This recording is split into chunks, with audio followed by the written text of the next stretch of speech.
चलिए, हड़प्पा सभ्यता में हम लोग सब चीज जान गए थे लगभग। जैसे में अगर इसका विस्तार कहा जाए तो क्या क्या था, क्या क्या था? ईस्ट में इधर साइड क्या था? सुतका गेंदोर। क्या था? इधर आलमगीरपुर, ऊपर मानदा, नीचे दाइमाबाद, है ना। सुतका गेंदोर दास नदी पर। कौन नदी पर? अरे इधर सुतका गेंदोर था इधर मानदा क्या था? इधर आलमगीरपुर गिरपुर, है ना। इधर दाइमाबाद था। ये था दास नदी पर। कौन नदी पर? दास नदी पर। मानदा था चिनाव नदी पर। कौन नदी पर? आलमगीरपुर हिंडन नदी पर। ये था परवरा, है ना जी। इसका विस्तार था, विस्तार में हम बताए थे ये त्रिभुजाकार था। क्या था? त्रिभुजा ठीक ना, त्रिभुजाकार था। हम बताए थे कि इसका लगभग 13 लाख कुछ कह सकते हैं, लेकिन अभी उतना कंफर्म नहीं करो। उसके बाद हम बताए थे कि हड़प्पा का नाम हड़प्पा क्यों पड़ा? क्योंकि सबसे पहले हड़प्पा का स्थल का खोज हुआ था। जो ज्ञात किया था कौन? दयाराम साहनी। दयाराम साहनी। ये एक कांस्य युगीन सभ्यता है। कौन युगीन? कांस्य युगीन। कांस्य युगीन। देखिए, पहले पाषाण काल था। कौन काल था? पहले पाषाण काल, और उसके बाद आया था ताम्र पाषाण काल, अभी आ गया कांस्य युगीन काल। इसी को बोले थे आद ऐतिहासिक युग। कौन सी बोले थे? आद ऐतिहासिक युग।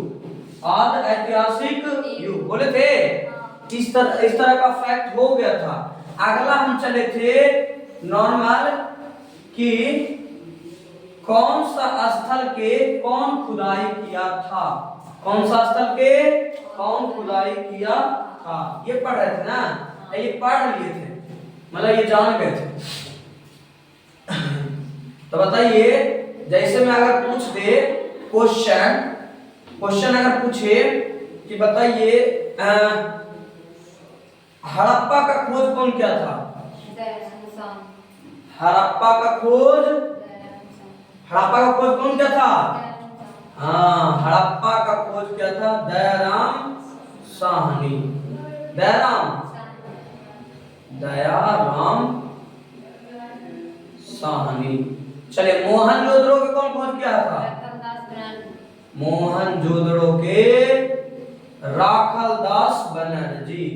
राखल दास बनर्जी, है ना। चलिए बताइए, कालीबंगा का कौन क्या था? देख लेते हैं आज।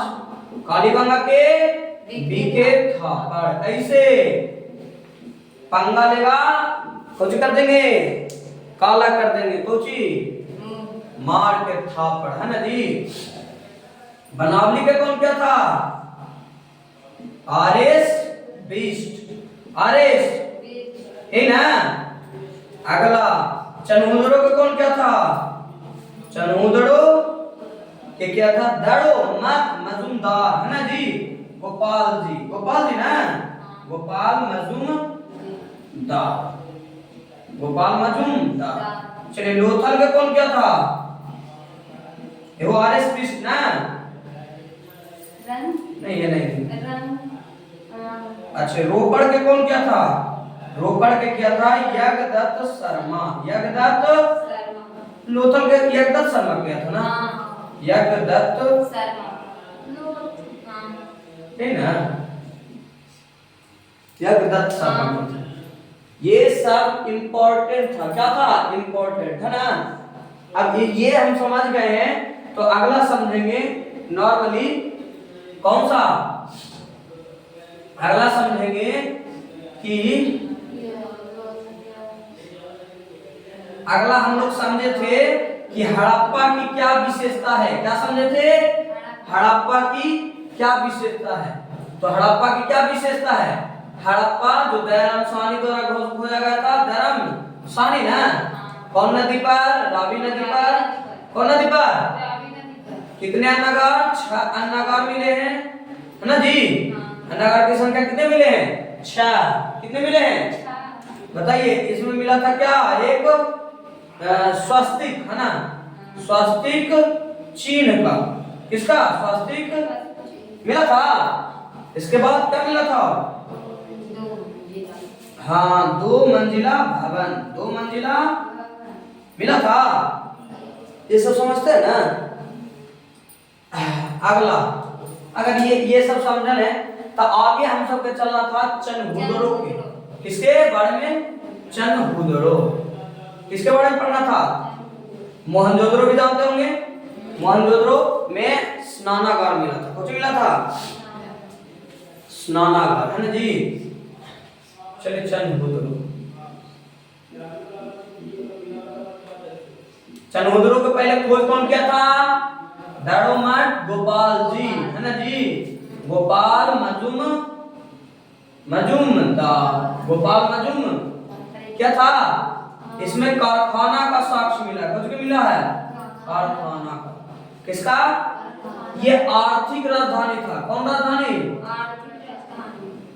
कौन राजधानी था? आर्थिक। इसमें लिपस्टिक का साक्ष्य मिला है। लिपस्टिक बनाने वाला जो होता है ना, वो हथकरघा, हथकरघा। समझ में आ रहा है? क्या क्या मिला है? पहला खोज कौन किया था?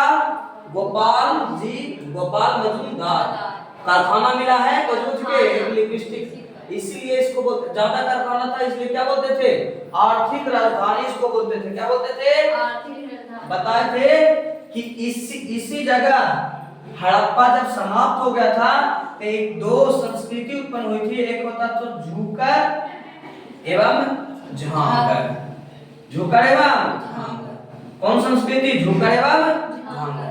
मतलब हड़प्पा खत्म हो गया था, हड़प्पा का पतन हो गया था, और उस जगह पर कौन संस्कृति आई थी? झूकर झांगर संस्कृति।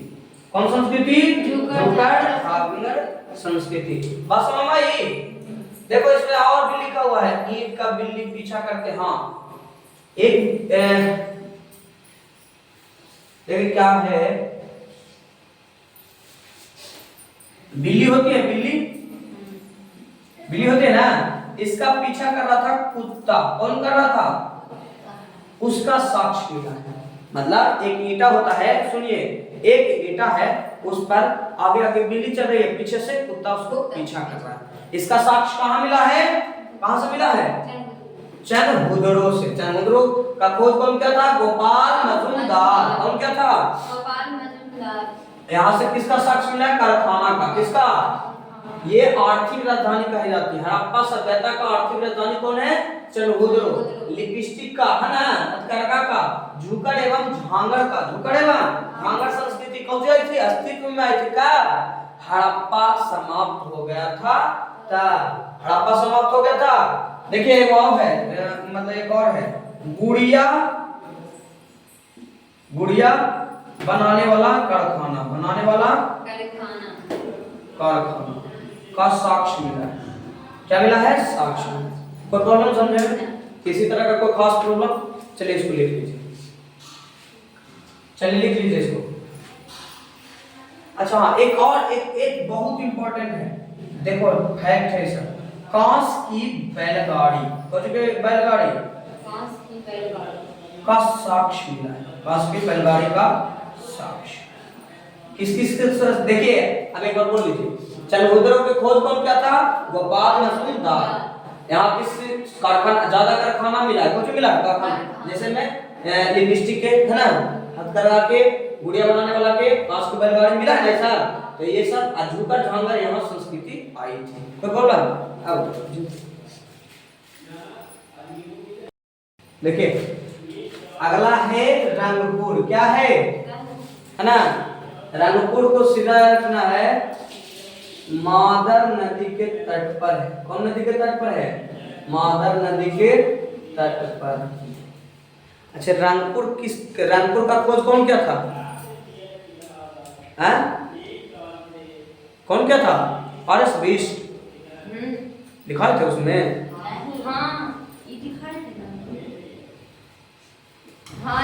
चलिए, अगला साक्ष्य है धान की भूसी। धान की भूसी का साक्ष्य मिला है। धान का भूसा समझते हैं, भूसा, उसका साक्ष्य मिला। कहां से? रंगपुर से। कहां से? रंगपुर से। कहां से मिला है?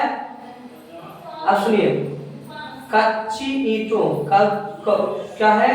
कच्ची ईंटों का दुर्ग, कच्ची ईंटों का दुर्ग का साक्ष्य मिला। मतलब हर जगह पक्की ईंट लग रहा था। कुछ लग रहा था पक्की ईंट पर समझते हैं, ईंटा पहले बनाया और आग में लगाया तो उसको कहते हैं पक्की ईंट। कुछ बोलते हैं, क्या बोलते हैं? पक्की। तो सब जगह पक्की ईंट का उपयोग हो रहा था, लेकिन यहाँ क्या हो रहा है? कच्ची ईंट। तो ये भी इंपॉर्टेंट है, तो लिख लीजिए रंगपुर वाला।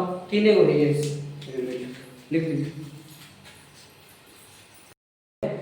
हड़प्पा सभ्यता का 4 पहलू। पहला पहलू है सामाजिक विशेषता। क्या?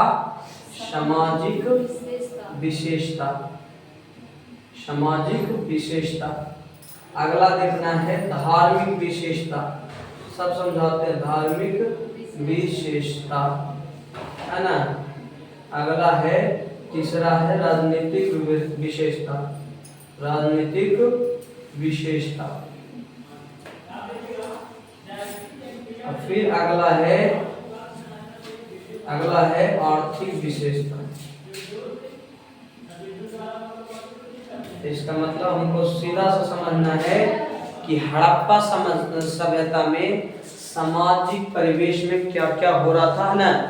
अगला धार्मिक के लिए क्या क्या नियम कानून, क्या क्या प्रथाएं थी, है ना। प्रथाएं तो नहीं थी लेकिन समझेंगे क्या है। राजनीतिक माने क्या क्या प्रशासन, मतलब जैसे सरकार चलाने के लिए वहाँ क्या क्या तंत्र थे, है ना। अगला समझना है आर्थिक विशेषता। पहले हम लोग समझेंगे सामाजिक विशेषता। क्या समझेंगे? सामाजिक विशेषता, है ना। चलिए सामाजिक विशेषता समझते हैं। समाज में जो भी चीजें होंगी वो क्या हो जाएगी? सामाजिक विशेषता हो जाएगी, है कि ना। तो सुनिए, समाज जो था ना, समाज जो था नगर में रहता था। कहाँ रहता था? हम पहले बता दिए थे कि हड़प्पा पूरे भारत की पहली ऐसी संस्कृति है, सभ्यता है जो एक नगरीय सभ्यता है। कैसा है? नगरीय सभ्यता। क्या है? नगरीय सभ्यता। हड़प्पा क्या है? नगरीय। पहले ग्राम था। पहले हम बताए थे पाषाण काल। कौन काल? पाषाण काल बताए थे। पाषाण काल बताए थे कि ये ग्रामीण सभ्यता थी, ग्रामीण थी, है ना। अगला बताए थे ताम्र पाषाण काल। बताए थे ताम्र पाषाण काल, ये भी क्या थी? ग्रामीण थी। क्या थी? ग्रामीण। इसमें पाषाण काल में 3 पाषाण काल होता था, पूरा पाषाण काल, मध्य पाषाण काल, नव पाषाण काल, है ना जी।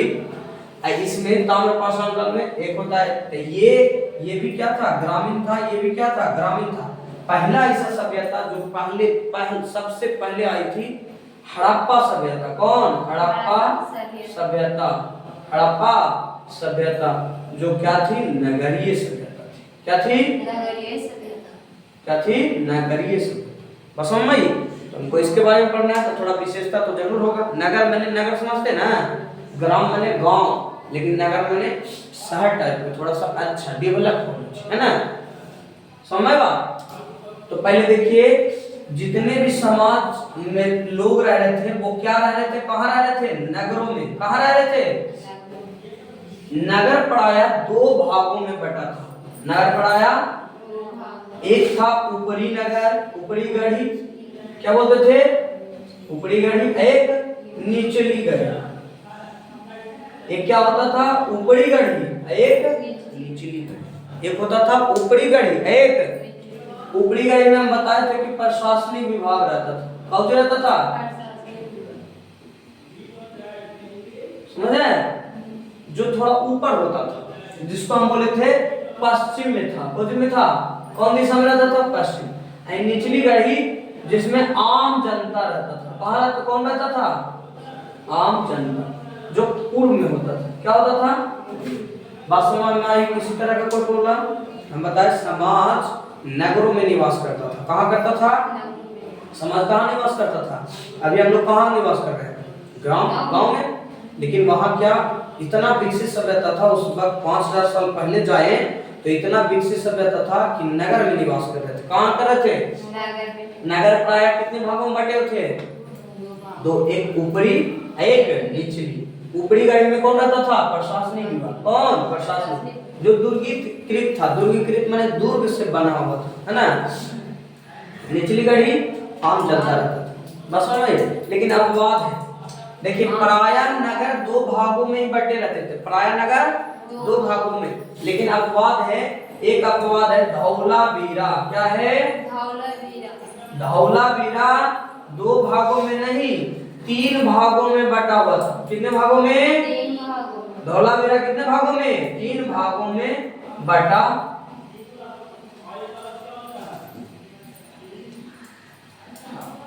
देखिए अपवाद से क्वेश्चन पूछता है, जब भी क्वेश्चन पूछेगा अपवाद से क्वेश्चन पूछेगा। धौलावीरा कितने भागों में बटा हुआ था? कितने भागों में? 3 भागों में। अगला है एक और अपवाद है लोथल। जी ज्यादातर, देखिए ये दोनों छुड़ा के बाकी सब जो नगर था लगभग कितने भागों में बटे हुए थे? 2 भागों में। कितने भागों में? हम बताए थे ऊपरी गढ़ी और निचली गढ़ी। लेकिन ये 2 अपवाद हैं। जो क्या अपवाद है कि धौलावीरा 3 भागों में बटा हुआ था। कितने भागों में? 3। लोथल एक के दुर्ग में था, एक ही मतलब भाग में बटा नहीं था, एक ही दुर्ग में था। कितने दुर्ग में थे? एक दुर्ग में थे। मतलब कहने का मतलब साफा साफा है कि ये हड़प्पा सभ्यता के हर एक जो समाज है वो कितने मतलब कहाँ रहते थे, कहाँ निवास करते थे? नगर में। नगर में भी कहाँ? एक ऊपरी गढ़ी एक निचली गढ़ी, है ना। 2 भागों में बटे हुए रहता था नगर। लेकिन ये एक क्या बोलते हैं एक्सेप्शनल है, मतलब अपवाद है। धौलावीरा 3 भागों में बटा हुआ था, लोथल एको भाग में नहीं, मतलब एक के भाग में था, एक के भाग में बटा हुआ था। समझ में आई बात? किसी तरह का कोई खास प्रॉब्लम? चलिए अगला हम बताने वाले थे कि जो नगर है, इस प्रकार से नगर है, मान लीजिए ये नगर है, ठीक ना। नगर है ना, तो नगर प्राय पता है नगर में रोड होता था। क्या होता था? रोड। सड़क होगा ना, तो सड़क आपस में सारी सड़क कहीं ना कहीं समकोण पर काटती थी। कुछ पर काटती थी? समकोण पर। नगर कुछ पर काटती थी? समकोण, जिसको बोलते हैं अगर इस पैटर्न देखे छड़ को ढलाई हो रहेगा तो छड़ ऐसे ऐसे रखा रहता है, उसको बोलते हैं ग्रिड पैटर्न। क्या बोलते हैं? Grid pattern.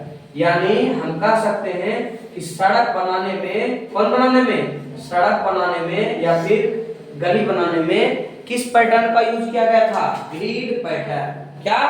Grid pattern. दूसरा है, अगर ये ग्रिड पैटर्न समझ में आ गया होगा, हैं? बात समझ में आता होगा। देखिए जैसे अगर बाई चांस इधर से गली आई, इधर से गली आई ना, एक भाई एक गली आई जो ऐसे सामने आई, सामने है ना, सामने आई है ना। बाई चांस अगर छोटा गली आओ तो एक और सामने आई, एक और सामने आई, इधर से आओ गुजर रही है। गांव में ऐसा होता है ना। अगर ये संरचना किसी गांव में है, मतलब ऐसे ऐसे ना कि ऐसे ऐसे जा रहा नहीं, एकदम समकोण पर काटता, कुछ पर काटता हो, तो उस पैटर्न को कहते हैं कौन पैटर्न? Grid pattern. कौन पैटर्न? तो ग्रिड पैटर्न समझ में आया? कहाँ उपयोग किया गया था? हड़प्पा सभ्यता के नगरों में। अगला एक लॉजिकल है बात, एक है जिसको बोलते हैं, इधर लिख देते हैं, जिसको बोलते हैं उत्तम जल निकासी था। उत्तम जल निकासी। उत्तम जल बस समझ में आई? ये समझ में आया उत्तम जल निकासी? अगर नहीं समझ में आया तो समझिए उत्तम जल निकासी कैसे। जैसे अभी अगर नाली बनता है तो अब जो नाली बना है, अब नई का नाली, तो उसमें एक अर्थी दिया जाता है, स्लिप दिया जाता है। ये 5000 साल पहले ये स्लिप था। ये स्लिप टाइप का जो होता है ये 5000 साल पहले का था। समझ में बात? दीपक, नगरों में दीपक जलाए जाते थे डेली, दीपक डेली जलाया जाता था। मतलब नगर को रोशनीमान रखने के लिए दीपक जलाए जाते थे। समझ में बात? मतलब मोड़ मोड़ पर। अभी आया ना, अभी एक स्वर्ग प्लेट आया ना गाँव में, तो वो अभी आया है। 5000 साल पहले हड़प्पा सभ्यता में ये थी। अब एक और एक नॉर्मल क्वेश्चन पूछते हैं, एक होता है किसी भी सभ्यता, कोई भी सभ्यता या फिर कोई भी गांव, एक होता है गतिशील, एक होता है जड़, एक होता है गतिशील, एक होता है जड़। गतिशील का सीधा अर्थ है कि किसी न किसी रूप में उस नगर का या उस समाज का परिवर्तन हो रहा है, डेली कुछ न कुछ परिवर्तन हो रहा है, तो उसको कहेंगे गतिशील। क्या कहेंगे? जड़ कहेंगे कि कुछ परिवर्तन नहीं हो रहा। बाई चांस आप एक रूम में हैं और उस रूम में गंदगी भर रहा है लेकिन आप साफ नहीं कर रहे हैं, झाड़ू नहीं चला रहे हैं, तो क्या हो जाएगा? जड़। क्या हो जाएगा? लेकिन आप गतिशील कैसे हैं? आप डेली बैठते हैं, जहां पढ़ते हैं वहां क्या कर रहे हैं? कॉपी पढ़ाते हैं, झाड़ते हैं, रोज रोज साफ करते हैं, तो वो क्या होगा? गतिशील। अब हमको एक बात बताइए, ये दोनों जब अर्थ लिए, उत्तम जल निकासी मतलब साफ भी किया जाता था, क्या बोलते हैं इसको, नाली को क्या किया जाता था? साफ भी किया जाता था, वो भी डेली हो रहा है। और दीपक भी मतलब डेली जलाया जा रहा है रोशनीमान करने के लिए। तो एक बात बताइए नॉर्मल, ये गतिशील होगा कि जड़ होगा? ये सभ्यता गतिशील है या जड़ वाला? गतिशील है, क्योंकि इसमें परिवर्तन डेली है। क्या है? परिवर्तन।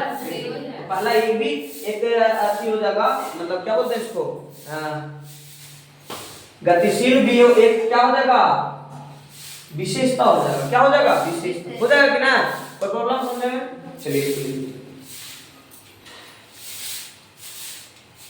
चलिए एक और है, सामाजिक विशेषता में ही पढ़ना है। ये हड़प्पा सभ्यता जो था ना, वो मातृसत्तात्मक था।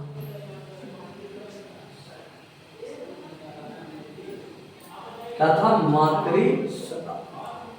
ये समाज कैसा था? मातृसत्तात्मक, यानी मातृ देवी की पूजा होती थी, मातृ देवी की पूजा होती थी,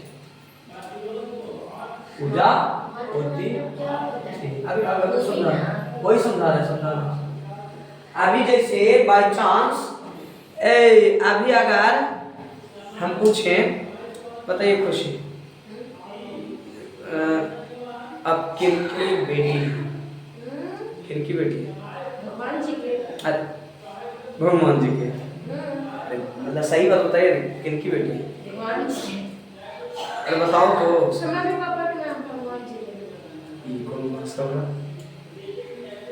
चले राम बात ही बताइए आप। अब उनका तो मम्मी पापा से, तो मतलब नाम बताइए किनकी बेटी है?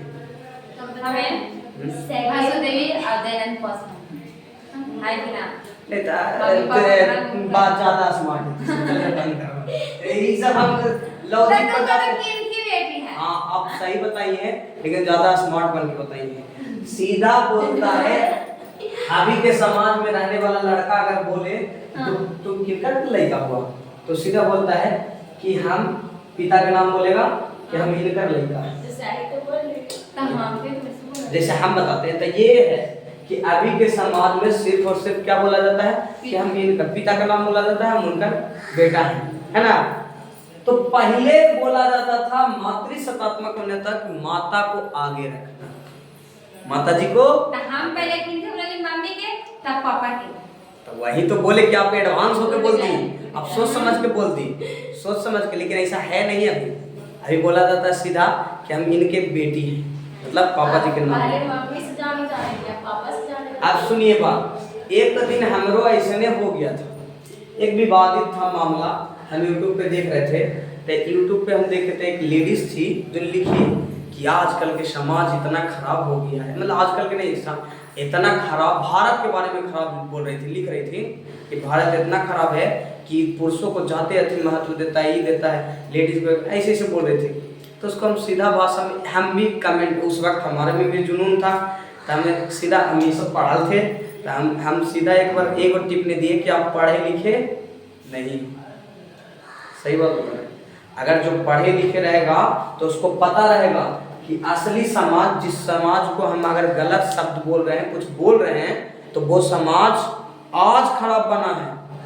पहले मातृसत्तात्मक, यानी माता को पहले वैल्यू दिया जाता था, माता से जाना जाता था किसी चीज को, समझ में बात? अब जब पढ़ोगे, हड़प्पा सभ्यता पढ़ोगे, कोई पढ़ेगा तब तो जानेगा कि हमारा भारत देश, जो भारत देश है, भारत भूमि है, ये सबसे पहले इसकी उत्पत्ति हुई, मतलब पहले ही थी जिस समय मातृ शतात्मक था। तो इसमें अवगुण कहाँ है? भारत में अवगुण कहाँ है? इसमें तो गुण ही गुण है, लेकिन अब खराब कर दिया है। बस समझिए, वो भी पूरी तरह से तो ना खत्म, पूरी तरीके से खत्म हो जाएगा ना तो ये ऐसे हो जाएगा। हाँ, वही तो हो रहा है। जैसे जैसे हम पढ़े और आप पढ़े तो आपको अब पता चल गया कि हमारा समाज पहले ऐसे नहीं था। पहले क्या था? मातृ शतात्मक। अगला समझिए, अभी हम लोग बटे हुए हैं जाति में, है ना जी, जाति में ना जी। लेकिन स्टार्टिंग पीरियड में हम बताए पाषाण काल में भी कोई जाति नहीं थी। पाषाण काल में कोई जाति थी? अच्छा, ये ना मतलब है, असलियत है। यहाँ भी कोई जाति नहीं थी, यहाँ भी कोई जाति। तो इसे जाति से लागू कौन किया आपने? वही तो बोल रहे हैं, वही अभी धीरे धीरे समझ में आ जाएगा। ये समाज पहले जातिगत नहीं थी, जाति पर आधारित नहीं थी। जो अपना काम करता था, मतलब अगर कोई काम करे, पढ़ाई लिखाई करे तो वो हो जाएगा ब्राह्मण, क्या हो जाएगा। लेकिन अगर कोई युद्ध करना चाहे तो ये हो जाएगा क्षत्रिय। कोई जो मन मतलब जे कर्म मन करे वो कर सकता है। अगर कोई व्यापार करे चाहे तो वो हो जाएगा वैश्य। अगर कोई सेवा करना चाहे, सेवा माने समझते हैं हैं? सेवा माने तो अब तो खराब अर्थ लगा दिया है। सेवा मतलब अब अगर बाई चांस अभी के मौसम में, अभी जो है महादेव या देवघर जा रहे हैं, देवघर जा रहे हैं ना, तो सब पैदल जा रहे हैं, तो उनके सेवा के लिए सब फल लेके जाता है, देता है ना। वीडियो में देखेंगे, गोड़ पर पानी देता है कि गर्म बोले गोड़ ठंडा हो जाएगा, वो सेवा है। उसी को कहा जाता था सूद। अरे भैया जो समझाया वो समझ नहीं आया। हम क्या बोले कि कोई भी व्यक्ति बाई चांस कोई एक्सीडेंट कर गया, कोई एक्सीडेंट कर गया, बाई चांस होता है एक्सीडेंट तो नॉर्मल है। एक्सीडेंट कर गया, वो एक्सीडेंट किया हुआ पड़ा हुआ है, और उसको अगर हम उठा के गाड़ी पर रखें, गाड़ी पर से लेकर जाके हॉस्पिटल में भर्ती कर दें तो वो हमारा सेवा होगा, तो हम हो गए शूद्र। क्या हो गए? अरे वो तो ठीक है, नहीं उठा रहा वो अलग बात। हम तो एक संकल्प दे रहे हैं कि ऐसा है, थ्योरी है ना, थ्योरी ये। लेकिन आजकल के थ्योरी तो समझ में आई, बस समझ में आई।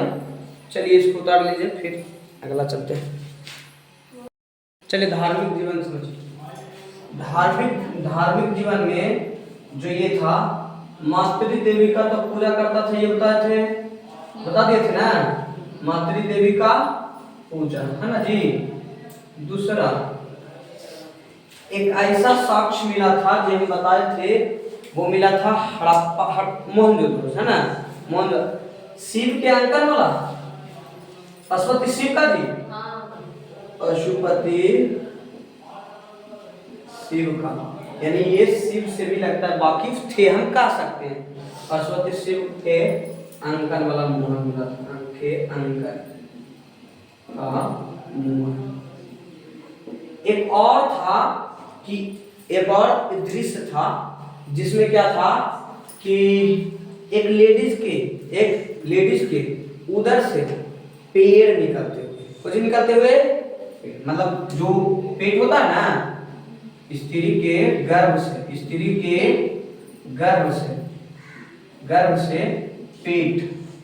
पेड़, स्त्री के गर्भ से क्या निकल रहा था? पेड़। इसका मतलब हम ये कह सकते हैं कि ये धरती माता को सूचित किया जा रहा है। इसका मतलब धरती माता को भी वैल्यू, धरती का भी पूजा होता, धरती का भी पूजा होता था। बस में है कि ना? अगला हम बताए थे कुब्बड़ वाला बैल शुद्ध, सबसे शुद्ध था श्रृंगी पशु। सबसे शुद्ध कौन है? एक श्रृंगी पशु। उसके बाद क्या था? कुब्बड़ वाला बैल। दूसरे नंबर पर क्या था? कुब्बड़ वाला बैल, कुब्बड़ वाले और क्या इसमें और कुछ था? नहीं, लगभग इतने था, और तो कुछ ज्यादा नहीं था।